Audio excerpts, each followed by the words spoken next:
Inspiration is everywhere. Hi everyone, and welcome to my first episode in a new series, Planning and Sewing a Seasonal Wardrobe. I'm here to help you create a wardrobe that's stylish and sustainable, one piece at a time. Hello and welcome back to Sew Pomona. I'm Rebecca and I'm so glad you're here. I love talking all things fashion and sewing with a focus on travel and capsule wardrobes.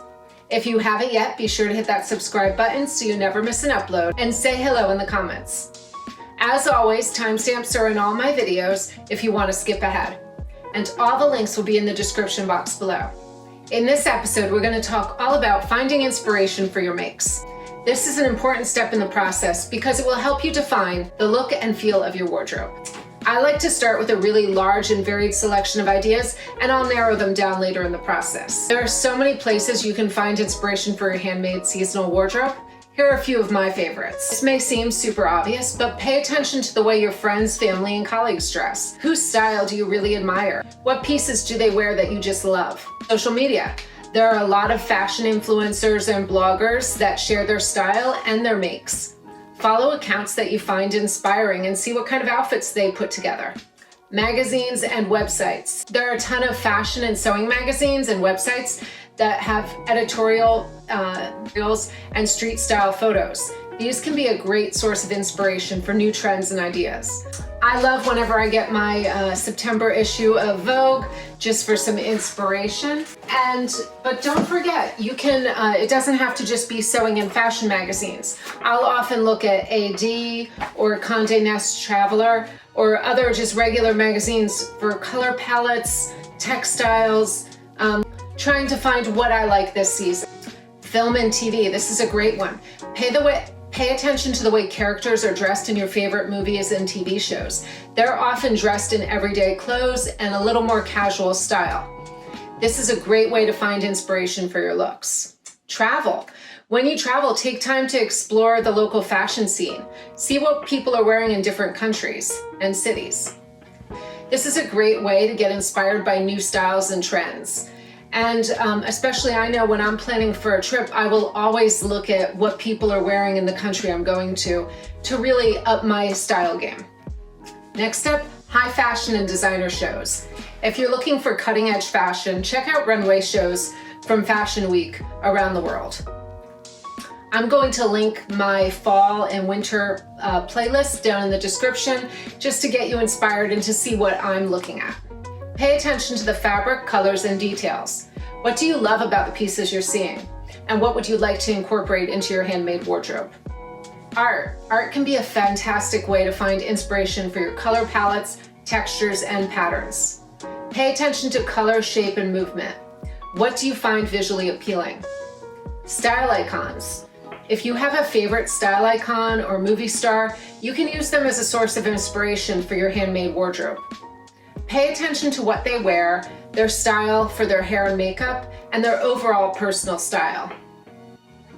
Find images of them in life situations that are similar to your own. Unless you attend multiple fashion or evening red carpet events, you're generally not going to need selection of ball gowns. But who knows, maybe that is you. So look to what they're wearing that appeals to you. Your own closet. Don't forget to look at your own wardrobe for inspiration. What pieces have you sewn or bought that you love? What pieces do you always gravitate to? And do you have pieces that need an update or a refashion in your closet? Don't be afraid to mix and match different sources of inspiration. The best way to create a unique and personal wardrobe is to be creative and experiment. Now it's time to start collecting and curating your ideas. A great way to do this is Pinterest or any other kind of image sharing source online. I like to first get my ideas all organized online, and then I will make a physical mood board. Pinterest is a great tool for saving images and inspiration. It's probably the social media I use the most regularly. You can create boards for different seasons, styles, or designers. I create multiple boards throughout the year, and then I create a dedicated board for each season I'm designing for. So this season, I have a new board labeled Fall Winter 2023-24 Sewing and Wardrobe Plans.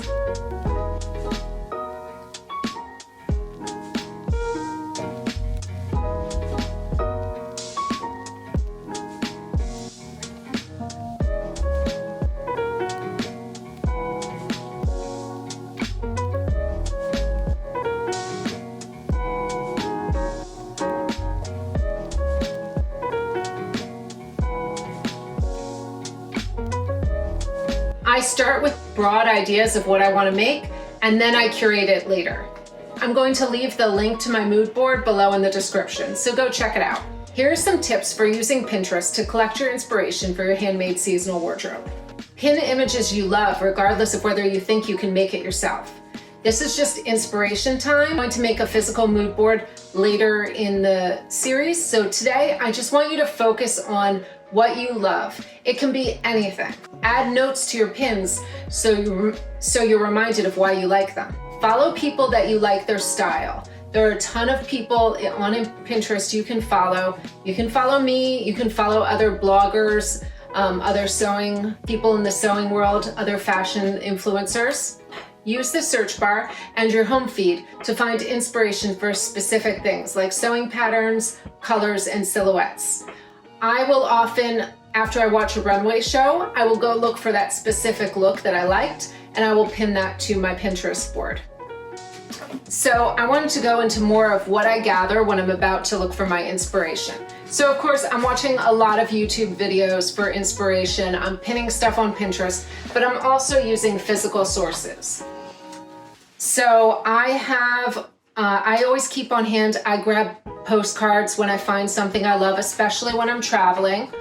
I will just grab these, and they may not all appeal to me at once, but there may be something I'm drawn to and I come back to looking for. You can grab postcards when you're at a museum opening, a fashion show, a textile show. I mean, I've had some of these since I was in college. Even some things from like gallery openings. And then famous art. Next, I'll grab some of my color books just to look over and see what colors I'm drawn to. And in a lot of these color books, it will go further into what the meanings of color is, and you can use that. We'll be going further into that later in the series. Then I like to pull out some of my inspiration books for details, and we'll go into this later too, but I'll grab out embroidery inspiration books.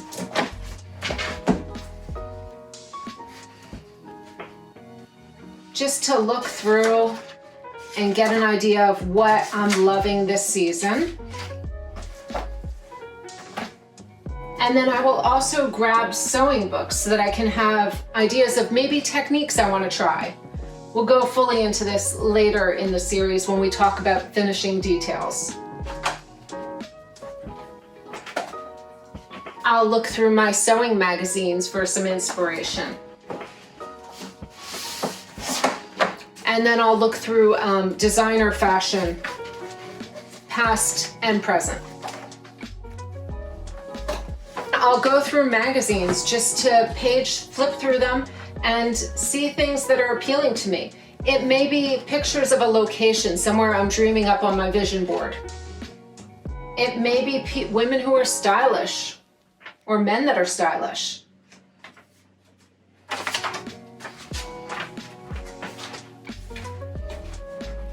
And I like that in magazines you can often find people, especially if they're not fashion magazines, regular people dressed in everyday clothing, which is what I'm looking for. But I'll also look at texture and pattern. Like, do I like these neutrals with this floral print? Do I want to play with different sized prints and stripes? Or do I want something bold and minimal? Or do I want to go totally girly in shades of pale pink and white? And then I pull out my fashion magazines. And I will go through, and usually what I do is I will look through them once just for general ideas, and then I will pull out pieces that I like. And these will be used later in my mood board when I do that. Finding your inspiration is an important step in creating a handmade seasonal wardrobe. By following the tips in this video, you'll be well on your way to creating a wardrobe that is both stylish and sustainable. I hope this video gives you some great ideas for finding your own inspiration. In the next episode, we're going to talk everything lifestyle, activities, weather, season, and how that affects what you're going to make and curate. Thank you so much for watching. Let me know what you thought of this episode, and stay tuned for future episodes. Thanks so much for watching, and until next time, happy sewing.